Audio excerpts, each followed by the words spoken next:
welcome to the second part of our conversation with a UVM professor about her research into the songs of humpback whales. To catch you up on what we learned on yesterday's program, number 1, only male humpback whales sing. Number 2, the songs can go on for hours. And number 3, no one really knows why humpback whales sing at all. To answer these questions, I'm joined by Laura May-Collado, an assistant professor in the UVM Department of Biology, and also joining us for the second part of our discussion is Megan O'Connor from Rutland, Vermont. She's in an accelerated master's program studying marine biology at UVM. Welcome to both of you. Thank you. Laura, when did people start researching whale song? And I understand there's a Vermont connection. Yeah, so in the 1970s, that's when the first description of the song was made by Roger Payne and Scott McKay. And Roger Payne is a Vermonter that sadly passed away this year, but he left an incredible, legacy to all of us. Since the 70s, we've been studying these songs, and the description and the nomenclature that he generated is what we still are using today to study these whales.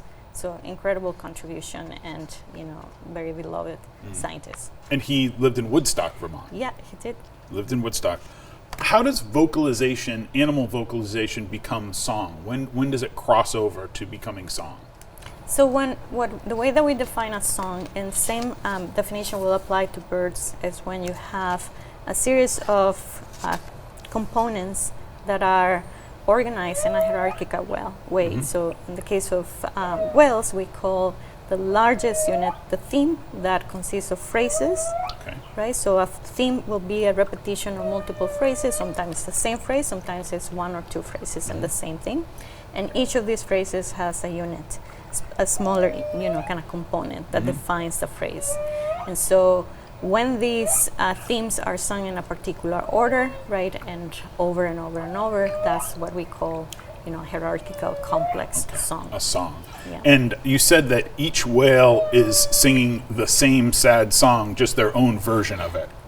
Yeah, so one of the aspects of humpback whales is conformity. So basically, within a reproductive population, the whales that arrive there, they come with slight variations from the previous year's song, but it has many components of last year. So they slowly begin to converge in the same hit song. And by the peak of the season, all the males are singing exactly the same song.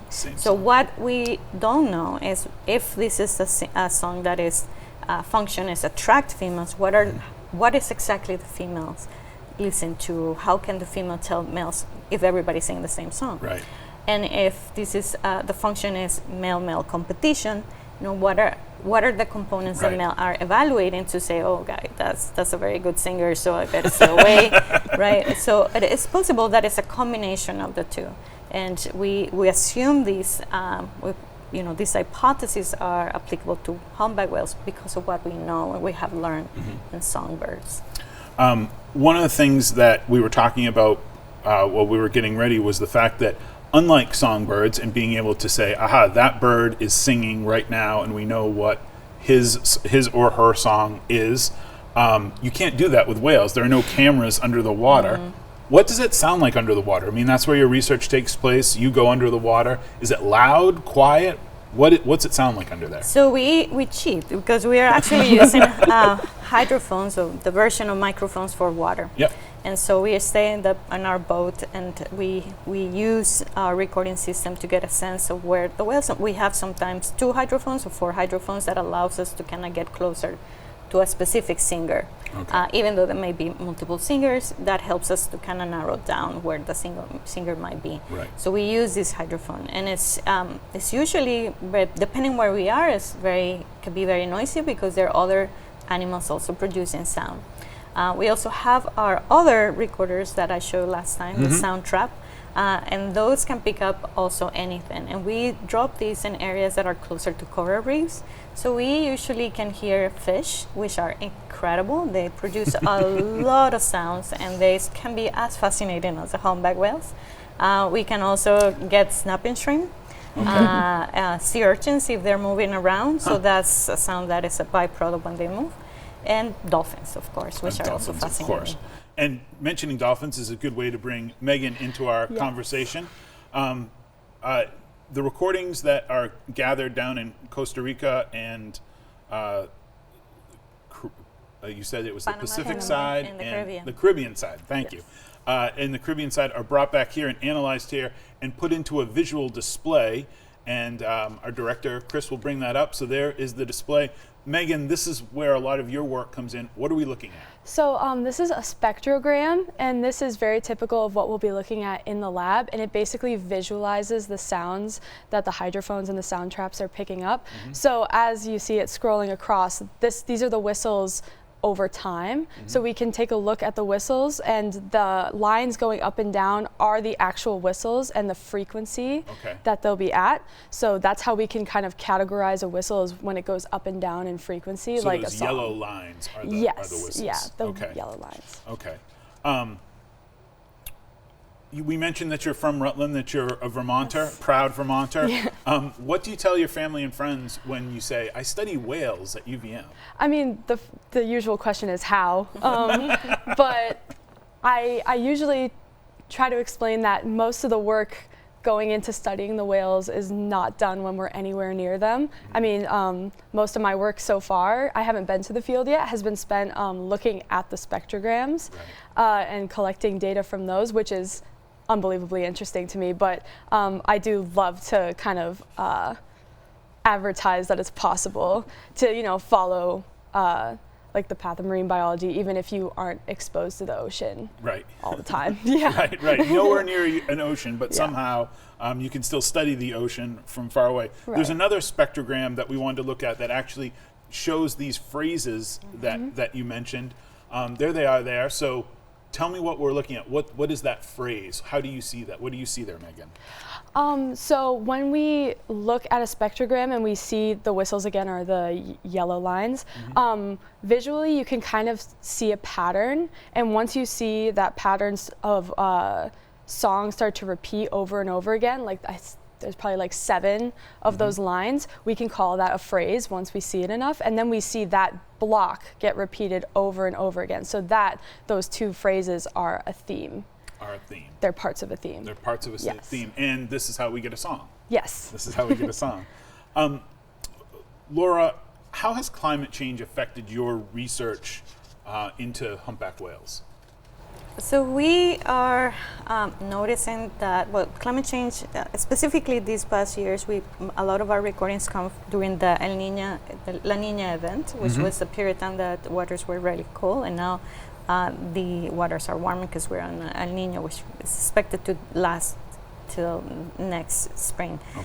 So that can influence how far the whales are migrating. It might also impact how many whales arrive to this area.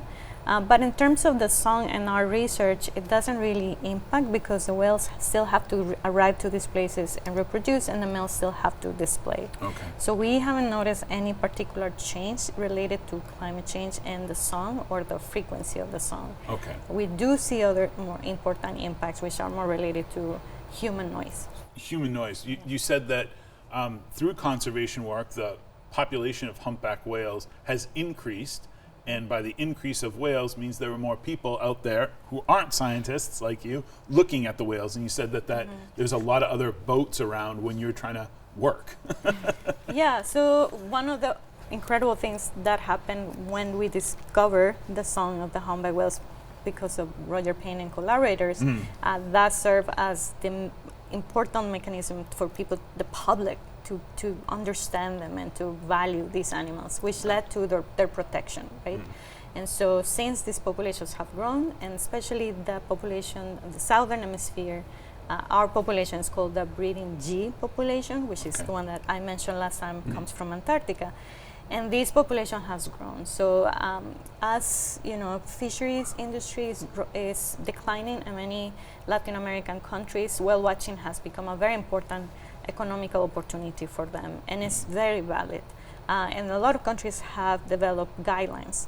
But one of the things that is hard to control is how many boats can be at the same time around an animal. And that's what we have seen. Sometimes when we're recording, we might have 10 other boats around. and that makes it very hard for us to record. And also, but at the same time helps us understand from the whale perspective, right? Because we're recording all that noise, so what the whale is experiencing. And we just published a paper where we compare the song production of songs before, during COVID lockdowns and after COVID lockdowns, and we noticed that during the lockdowns, the whales were singing 100% 24 hours. But during before and after the COVID lockdowns, there's a drop at the same time where we have a peak of both presence.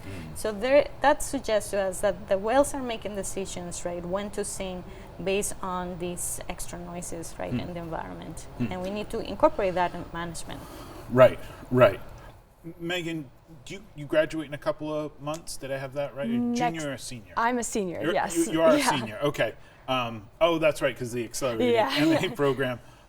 What do you want to do when you get done? I'm not sure yet, Okay. But I've loved the research I've been able to do so far as a bit as an undergrad and then going into my master's. So I'm hoping that I'll get to continue that after I finish my master's, whether that's a PhD or any other opportunity I might come across. I definitely want to keep going the same direction. Excellent. Well, we wish you all the luck. Thank you. If you've enjoyed our conversation with Professor May-Collado, you can read more about her adventures, research, and the Whale Lab, where Megan works, in the fall edition of the magazine. The address to read that article is on the screen, and that was written by Josh Brown. And if you missed part 1 of our discussion, visit Across the Fence on YouTube or Facebook by searching Across the Fence on either platform. Thanks to everyone here at WCAX who helps us set sail Monday through Friday, and thank you for stopping by Across the Fence.